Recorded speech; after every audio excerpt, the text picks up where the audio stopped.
Vishvendra, the founder of optimal success trajectory. आज आपके सामने हूँ एक कॉन्सेप्ट लेके। आपने पढ़ा होगा position vector of system of discrete particles RCM is equal to m1 r1 plus m2 r2 plus 1 up to mn rn upon m1 plus m2 plus 1 up to mn। लेकिन इसका प्रूफ बहुत rare है, Indian books में तो शायद है नहीं, और केवल बहुत ही स्टैंडर्ड फॉरेन बुक्स हैं उसमें है। तो इस प्रूफ को हमने एनालाइज किया और आपके लिए हम उसको प्रूव करेंगे यहाँ पे कैसे ये आता है। सेंटर ऑफ ग्रेविटी और सेंटर ऑफ मास सेम होते हैं अगर acceleration due to gravity constant है। तो ये जो एक्सप्रेशन आपने पढ़ा, this expression is about the centre of gravity whose definition is it's a point about which the net torque of gravitational force acting on a rigid body is 0। तो उसी definition को use करके हम इसका expression find करेंगे। मान लीजिए हमारे पास एक डिस्क्रीट पार्टिकल सिस्टम है जिसमें n पार्टिकल्स हैं, this is m1, this is m2, this is m। मान लीजिए इस पार्टिकल पे जो फोर्स लगा ग्रेविटी की वजह से, दिस इज m1 वेक्टर जी। इस पार्टिकल पे जो फोर्स लगा, दिस इज m2 वेक्टर जी। और इस पार्टिकल पे जो फोर्स लगा, दिस इज mn वेक्टर जी। इस पॉइंट का पोजीशन वेक्टर r1 है, इस पॉइंट का पोजीशन वेक्टर r2 है, और ये जो nth पॉइंट है इसका पोजीशन वेक्टर आपका rn है।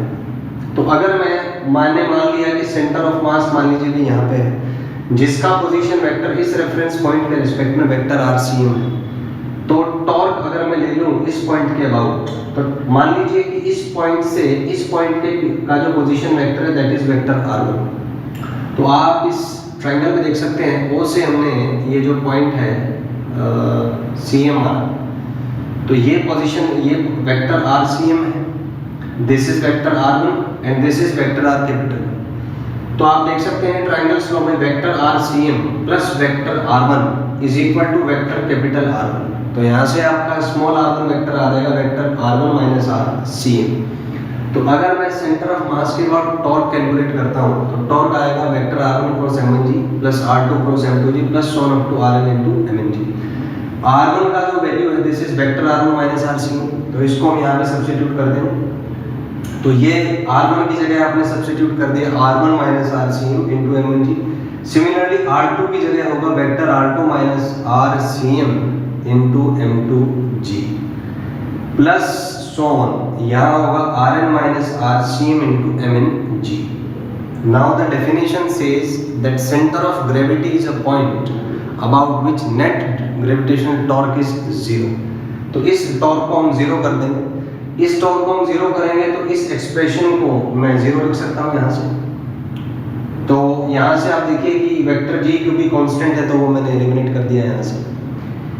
तो यहाँ पे अगर आप इसको मल्टीप्लाई करें आएगा m1 r1 minus m1 RCM, इसको मल्टीप्लाई करें तो आएगा m2 r2 minus m2 RCM plus 1 इसको मल्टीप्लाई करें mn r1 minus mn RCM and this is equal to 0। ये जो टर्म्स है m1 r1 m2 r2 so on up to mn rn, इन्हें आप एक तरफ इकट्ठा कर लीजिए। ये जो टर्म्स है इसको आप इक्वेशन के दूसरी साइड ले आइए तो ये कुछ इस तरीके से आ जाएगा। RCM कॉमन होगा तो m1 plus m2 plus 1 up to mn आप इसमें कॉमन ले लीजिए, तो ये फिर नीचे आप इसको डिवाइड कर दीजिए। In this way you can calculate the position vector of centre of mass. I hope you understood the result.